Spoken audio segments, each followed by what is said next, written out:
Do you have any hobby? Many people have their own hobby and get into their hobby. Also, they find their happiness about their hobby. I think hobby has positive effect to people. I have two reasons to support my opinion. First, having hobby helps the people to relieve stress and fatigue. Many students and workers have stress from relationship with others and grades. Therefore, people need to find their way to solve this problem. That is of making the hobby. In my experience, my hobby is playing the guitar. Like other students, I get a lot of stress from grades or friendship. However, playing the guitar helps me a lot to relieve my stress and break off my hardness. Second, having hobby helps the people to raise their self-esteem. Are you proud of yourself? If not, I recommend to you to practice exercise and instruments to your hobby. Then you can proud of yourself for hobby. In my another experience, when I began to play the guitar for some degree, I get a lot of confidence of myself. Why don't you find your hobby and get into it? All of this process will be helpful to you. Thank you for listening to my presentation. Hello everyone, my name is Joonha, and today I want to talk about something very serious. Something many people don't understand. It's the hard life of a big brother. Yes, I have a younger sister, and no, it's not easy. First of all, younger sisters are always watching you. If I eat a snack, she wants the same snack. If I get a toy, she suddenly wants the same toy, even if she didn't care about it 5 minutes ago. Second, I get blamed for everything. If she cries, it's my fault. If she breaks something, maybe I should have been watching her. When I'm just quietly reading a book or playing a video game, somehow it's still my fault. Third, I never win arguments.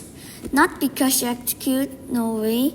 She acts like one of those kids in my class who talks super fast, don't let you say anything, and somehow make you feel like you did something wrong. My sister is just like that. She talks fast, sounds scary, and doesn't stop. Even the boys in her class say she's kind of scary, so honestly, I don't even try anymore. I just surrender. But even though it's tough, there are some funny parts too, like when people ask her, "Who's your favorite person?" She doesn't say mom, she doesn't say dad. She proudly say, "My older brother," and because of that, a lot of people know me. Her teachers, her friends, and even random adults go, "Oh, you're her older brother." So yeah, being a big brother isn't always easy, but I guess it comes with a few cool perks. Free fame, free snacks, if she doesn't steal them first, and a fan club of one very loud little sister. Thank you. Hello everyone, my name is Sara and I'm in the 5th grade. Let me ask you a question. Why do you think we study? When I asked my friends, most of them said it's to live a comfortable life, go to a good university or get a good job. But I think the real reason we study is to help us in our everyday lives.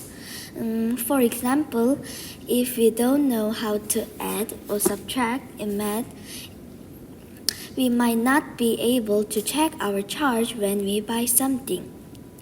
And if we are not good at reading, it might be hard to understand newspapers or magazines. So I believe studying helps us live better in our daily lives. Thank you for listening. Hello everyone! Have you ever wondered if a robot could be your best friend? Sounds cool, right? But also a bit strange. My name is Soohyun Park and I'm in the 5th grade. Today, I'm to talk about something exciting. AI as a friend. Can AI really be our friend, or are human friends just better? Let's find out. AI is brilliant and fast. Once, I asked my smart speaker to play a game, and it instantly came up with a quiz. I was amazed at how quickly it responded. AI never gets tired, bored, or annoyed. It's always ready to help or play. Plus, it remembers my favorite songs. Sometimes it almost feels like AI gets me. But then I thought about it more. AI might sound friendly, but it doesn't really understand how I feel. One day, I argued with my friend and felt really upset, so I talked to my AI speaker and just played a happy song. It was nice, but I knew it didn't care. Later, my friend and I made up and felt much better. That's when I realized that AI might sound friendly, but it can't actually share feelings like people do. When making choices, AI just follows rules. If I'm stuck between two options, it just picks one without considering how I feel. Human friends are different. They actually think about what's best for me and care about my feelings. So, while AI can be fun and helpful, human friends are on a whole different level.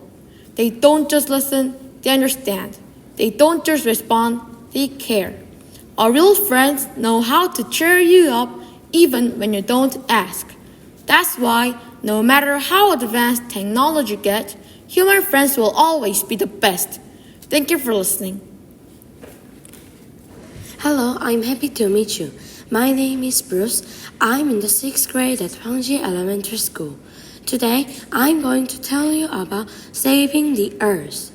So, what can we do to save our planet? Earth is our planet. People cut down too many trees. Trees give us many gifts. Tree makes clean air we breathe.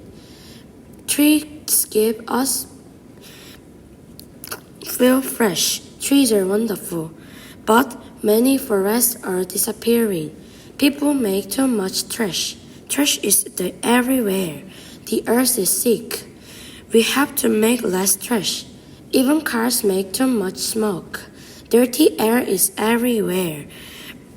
We have to go to school on foot and by bike. How can we help Earth? Let's plant more trees. Let's pick up trash. Let's start to reduce, reuse, and recycle from our houses and schools. We can save our planet. Earth is our home. I love Earth. We also need to teach the children about the importance of protecting our environment. Thank you for listening. Once, Oprah Winfrey said, "Turn your wounds into wisdom," meaning that our mistakes and failures are there to teach us how to learn and grow. Hi, I'm Sara. Today is such an honor to share my thought about the beauty of mistakes and failures. Often, society is very critical of people who fail tasks or make mistakes. But I want everyone to think of mistakes and failures as positive opportunities to learn and to be excited about them. For example, Michael Jordan, the famous basketball player, didn't make his high school team. Instead of giving up, he used this failure to motivate himself to practice harder. Even Kim Nyana, the legendary figure skater, couldn't always get good scores, even when she performed amazingly. But instead of being disappointed, she humbly accepted the result and kept pushing forward. Their story teaches us that persistent effort can turn failures into success. Mistakes and failures don't mean that we are not good enough. They are stepping stones that guide us toward improvement. If we learn to accept them, we can be stronger and more confident in ourselves. I also had a hard time with skiing and felt frustrated when I keep falling down, but I didn't give up. Now I'm better than before. This year, I'll try again, and I can picture myself skiing down from the top of the mountain, looking awesome. Our society needs to change how we think about mistakes and failures.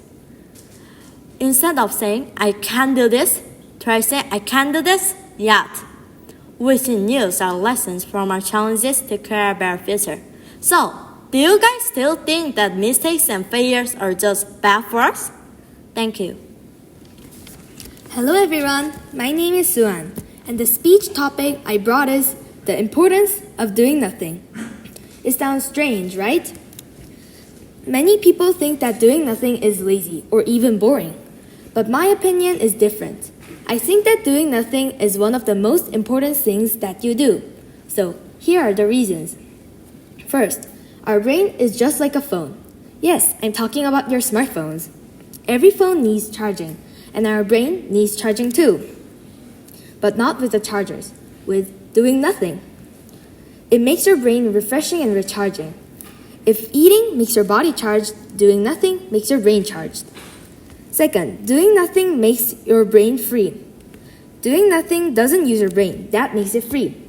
Did you ever get an amazing idea while lying on the bed? That's because your brain is free. I have thought of many good ideas while doing nothing. In fact, I thought of this speech topic while doing nothing too. Last but not least, the DMN. Scientists found out a brain network called DMN, Default Mode Network. DMN makes us think and imagine. Also, they give us the best ideas. And this amazing DMN turns on, surprisingly, when we do nothing. That means that doing nothing makes our brain more creative. So these are the reasons why doing nothing is so important. We charge our brain, move our brain, and connect our brain by doing nothing. Now today, why don't you do nothing instead of studying? Thank you. Hello everyone, my name is Shirley from Caltech Elementary School. My topic is the best trip. The best trip for me was trip to Italy. Before the trip, I packed my bag and I made plans. And when I visited in Italy, I did many activities. First, I saw the Colosseum. I was very excited. This is because Italy is famous for the Colosseum. Next, I went to Venice. It was amazing. This is because Venice's view was so beautiful. Then I enjoyed eating T-bone steak. It was delicious and it was fun. This is because when I get to all of the T-bone steak, I can see the letter T in T-bone steak. After that, I enjoyed shopping for a dog doll. I was very happy.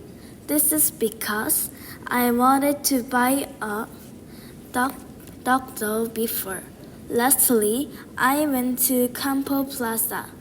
It was wonderful and fun.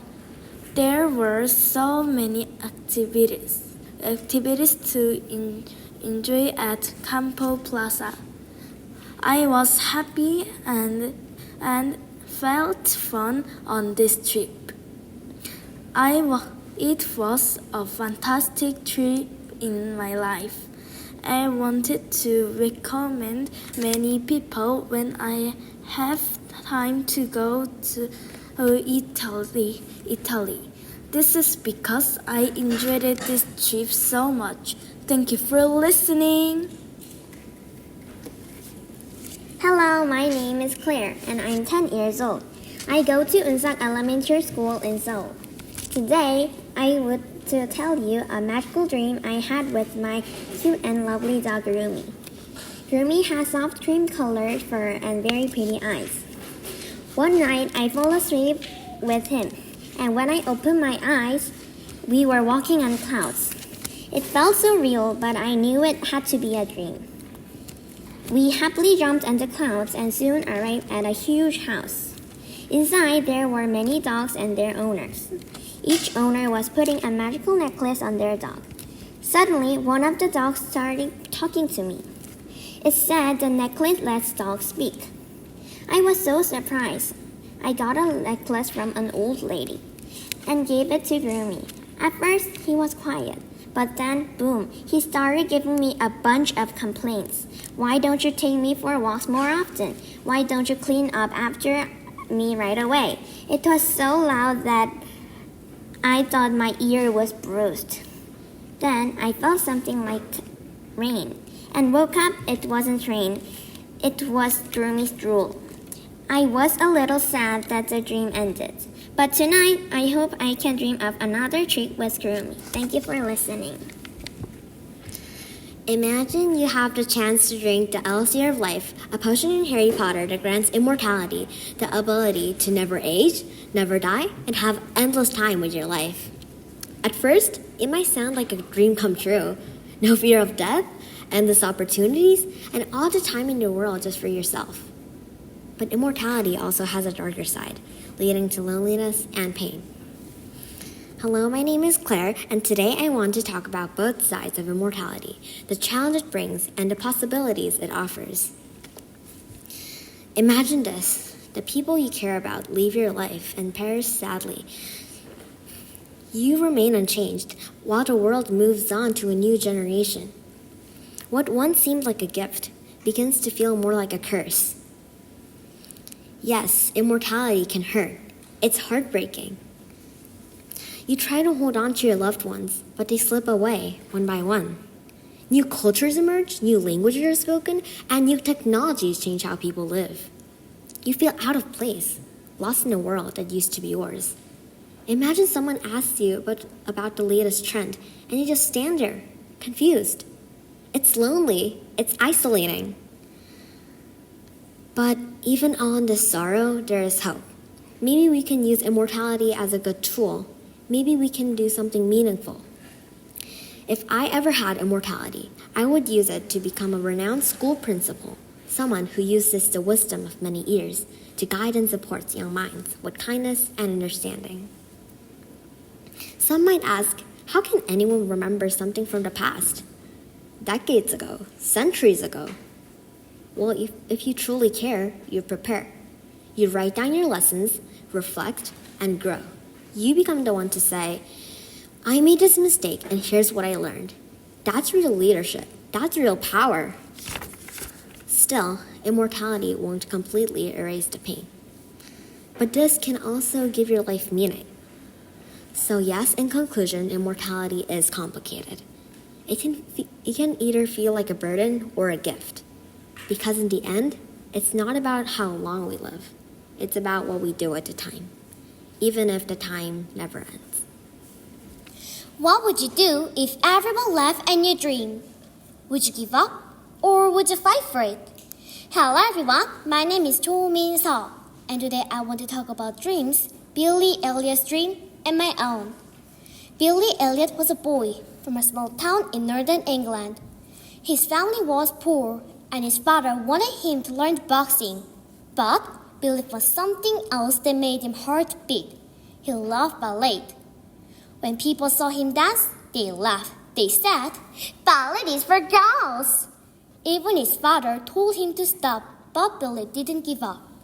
He kept practicing secretly because it made him feel alive. He said, I feel like a fire, like electricity. That was how strong his dream was. With the help of his dance teacher, Mrs. Wilkinson, Billy practiced hard. And finally, he got into the Royal Ballet School in London. He turned his dream into reality. Billy's story gave me courage. Like him, I have a dream too. I want to become a surgeon or doctor who helps people with surgery. I know that this path will not be easy.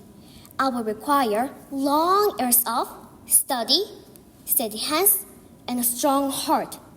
Some people say it's a hard job and takes many years, but I don't want to give up. To achieve this dream, I'm already doing 3 things. I study hard, especially science and English, because students need both knowledge and communication skills. I challenge myself by reading medical stories and learning new words. And most importantly, I believe in myself just like Billy did, even when others say it's too hard. Billy taught me that dreams are not about what others say. They are about what I feel inside. Billy Elliot's story is not just about ballet. It's about bravery, passion, and never giving up. That's what I want to follow on my way to becoming a great surgeon. Like Billy, I want to say one day, I did it. This is who I am. Thank you for listening. Hello everyone, my name is Joachim and today I'm excited to share one of my favorite books, The Wild Robot by Peter Brown. Why does this book matter to me? When I was little, I wanted to be a naturalist like Jane Goodall. I wanted to talk with chimpanzees and find secrets from the forest. So when I met Lost, the robot who actually talks with animals, I felt my childhood wish comes alive on every page. This is what made the book feel special to me. It made my childhood dream to come to life. So today I want to explain you 3 things about the wild robot. First, what's the story about? Lost robot arrives on a wild island. At first, she doesn't know anything about how to survive or animals. But step by step, she learns how to survive in the forest. And most impressive of all, she learns how to communicate with animals. How can a robot do that? It's because Lost has empathy. She knows how others feel. It's very rare for a robot, but Lost is different. She cares about others and wants to help them. This shows that empathy can help us connect with others, even when we are very different. Second, what touched me the most? What touched me the most was the Lot's relationship with the baby goose named Bill. When his egg hatches right in front of her, she decides to take care of him because he's left alone because of her. Even though she is a robot, she takes care of Bill. She teaches him how to swim, to find food, and most hardest of all, to fly. And when the time comes, she even lets Bill to explore the world. This reminded me of my mom, how she always supports me and helps me go even when it's very difficult. Finally, what did I learn from this book?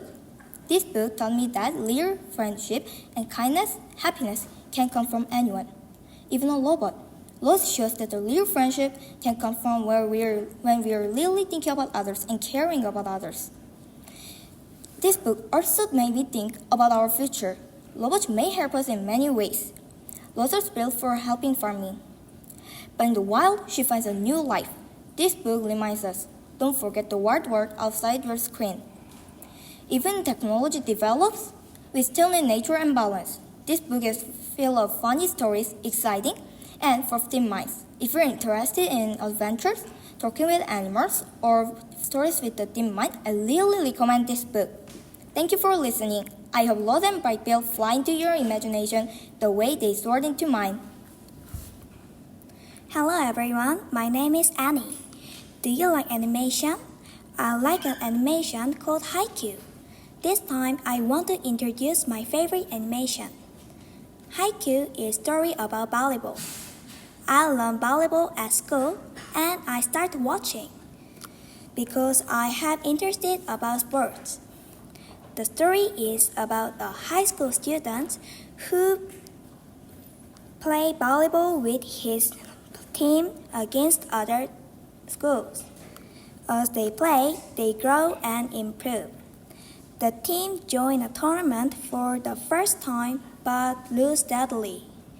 Later, they go to tournament again. And after facing many challenges, they win and qualify for the national tournament. When I watch the game, I feel very excited. The main characters don't always win, but they grow step by step. It's very fun to watch. I think this animation is most fun than any other. I want to show you. You can see it. I hope you enjoy. Thank you for listening. Hello everyone, my name is Lisa Kang, and I'm here for attending the 19th Changshin Camp. These days, many people around the world love Korean culture, such as K-pop and K-food. But Korean music is not just K-pop. We also have traditional music like Samulnori. Today, I would like to introduce about Korean traditional music that I had experienced called Samulnori. Samulnori means playing with 4 instruments. The 4 instruments are 북, 장구, 징, 꽹과리. I have played 장구. 장구 is a drum made of wood, leather, and string. To play it, you sit on the floor and place 장구 in front of you. You hold 궁채 in your left hand and 따채 in your right hand. Then you play to the rhythm. There are many different types of rhythm, like himori and perdargori. If we compare it to the Western band, tango is like the piano, gwangari is like the singer, and jing and puk are like the drums. One day I performed samulnori in front of many people at Gwanghwamun in front of the King Sejong statue. Many people watched us playing samulnori. After the performance, I felt proud and pleased myself. Samulnori is a fun and beautiful part of Korean music. I hope to share it with more people around the world. Thank you. Hello. I have a problem with the name white blood cells. They're often introduced in school as the little warriors that fight off evil bugs in your body. Most people learn this basic idea in their first years of school and think, okay, that's cool, and I get it. But here's the thing that sciencey people, like me, can't stand. Oversimplification. Science isn't just something to memorize. It's thrilling, ecstatic, and breathtaking. When you really start to dive into what makes the world tick, you have no choice but to try to tell everyone anything that you want. And that's probably why I'm standing here talking to you about this right now. You see, white blood cells are only a very small part of the big picture, the immune system. The immune system includes many types of cells and organs that protect your body from pathogens, aka the evil invaders. There are 5 types of immune cells: monocytes, neutrophils, eosinophils, basophils, and lymphocytes. They're more commonly known as B cells, T cells, macrophages, and everything else they tell you in Storybots, the infamous YouTube channel. But what I want to tell you is this: real science is deeper than just cartoons. These cells are part of a microscopic battlefield happening inside you every day, every minute, and every second. It's complex, and it's beautiful, and it's alive. So the next time someone else tells you that immune cells and white blood cells are just tiny little warriors, maybe smile, nod, and then tell them the full story. Because science deserves better than just cool. It deserves wonder. Thank you. Hello, my name is Soohyun Park. Have you ever imagined a life without water? Water is the most basic and important source of life. When we become thirsty, we drink water. We also cook and wash with water. However, the world today is facing a global water crisis. We must save water for our future generations because life without water would be impossible. Now I will talk about 3 things we can do for water conservation. First of all, you shouldn't leave the water running when you brush your teeth. By closing the tap while brushing your teeth, you can save gallons of water every month. As the saying goes, a drop of water makes an ocean. A little drops of water eventually make a huge amount of water. A small habit turning off the tap can save unnecessary waste of water. Secondly, you should spend less time in the shower. Usually shower lasts 15 minutes, but just 5 minutes can save 20 liters of water a day. Try reducing the amount of time you spend in the shower or turn off the water valve to conserve water while soaping or shampooing. Thirdly, you make sure that you're flushing when necessary. Toilet is a major source of household water consumption, so it would be helpful for water conservation if you stop using the toilet as the waste basket. Every time you flush small bits of trash, you waste 7 gallons of water. With this system, turning off the tap while brushing your teeth, spend less time in the shower, and flushing when necessary. We can reduce our water usage and help the environment. Thank you for listening. Burp. Oh no! You cover your mouth with your hand, but it's too late. The people at the next table in the lunchroom already heard. As you turn your back to your soda with your red face, you think, where did that burp come from? A burp is nothing but gas. When you eat or drink, you don't just swallow food or liquid. You also swallow air at the same time. The air contains gases. Sometimes when you swallow gases, they need to get out. That's where burping comes in. Burps can be loud or quiet, smelly or not. Often may be a little rude or embarrassing. Burping is not really a big deal. Everybody does it at least once in a while. But unless you're a tiny little baby, it's a good idea to be polite when it's time to burp. It's important to consider the people around you. Thank you for listening. Hello, my name is Chloe. Today I'm going to talk about K-pop culture. Have you seen the movie called K-pop Demon Hunters? It's an animation produced in the United States.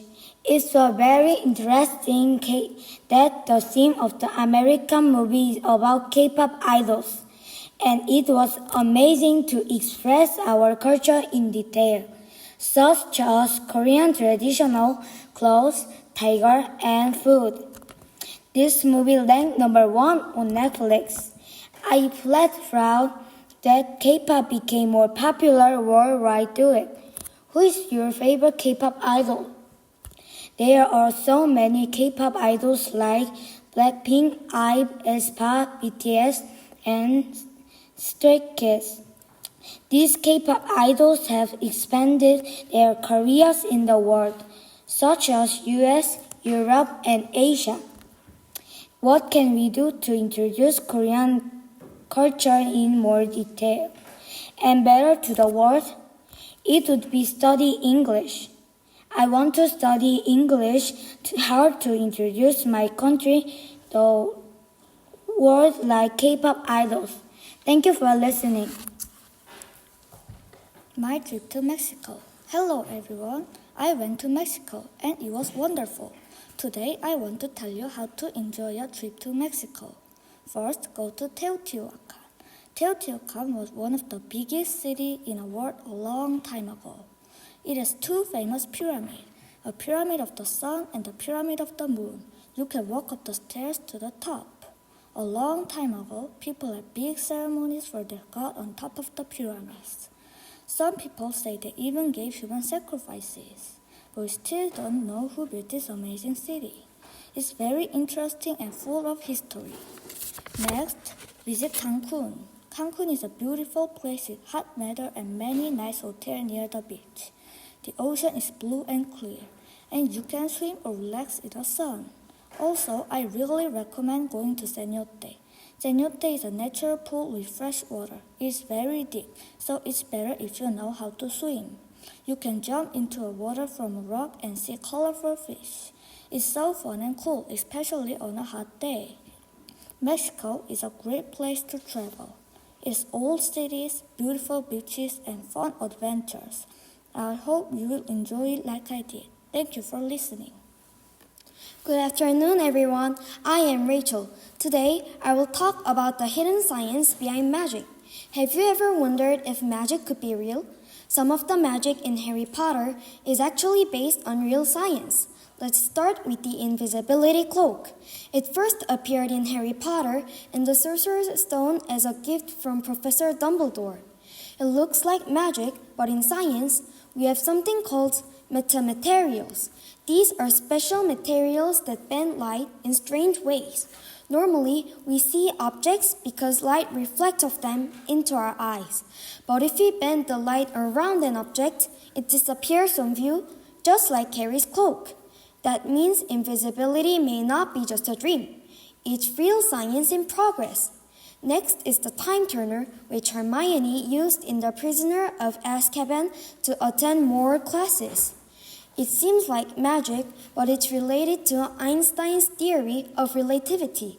According to this theory, time can move differently depending on how fast you're going or how close you are to something very heavy, like a black hole.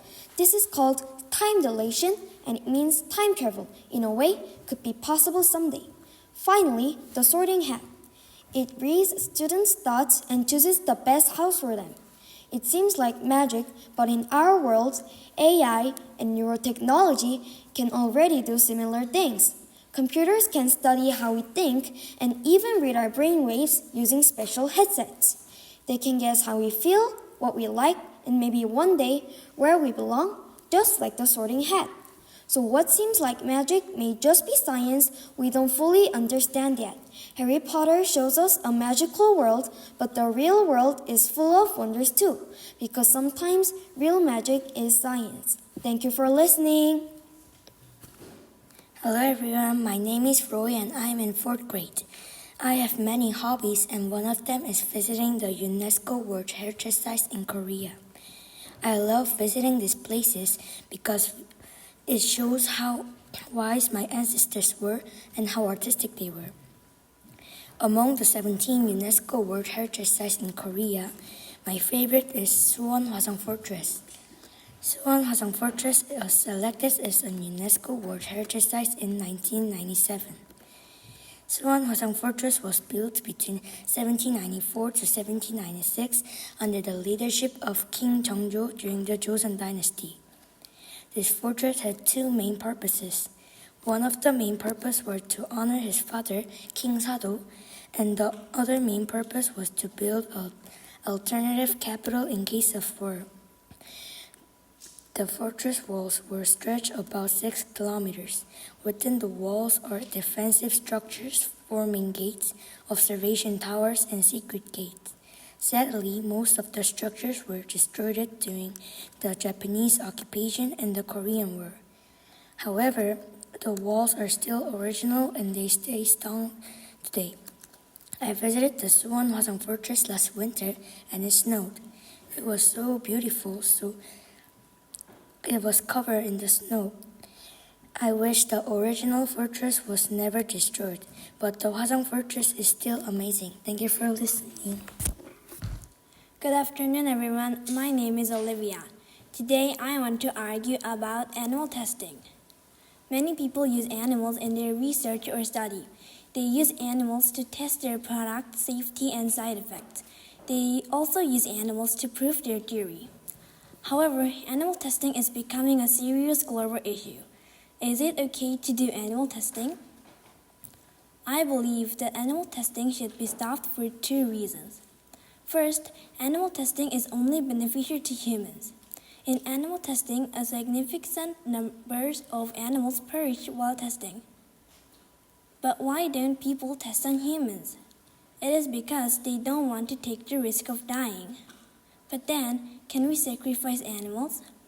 No, animals are also a living beings and we need to protect them. For these reasons, I believe that animal testing should be stopped because only humans get the advantage. Second, animal testing is animal abuse. It is an abuse to kill so many animals to get benefit. Also, many animals suffer from pain. Staying in a tiny cage and being tested by humans can give animals both mental and physical damage. They can get mental stress by living in a small cage. They should live in the wild. Furthermore, many animals can feel extreme pain while testing. To sum up, I believe that animal testing should be stopped because it is animal abuse. As a result, I think that animal testing should be stopped because it is only beneficial to humans and it is animal abuse. However, the problem is, how can we replace animal testing? We need to find methods to replace animal testing as soon as we can. Thank you for listening to my speech and I hope you will have a good day.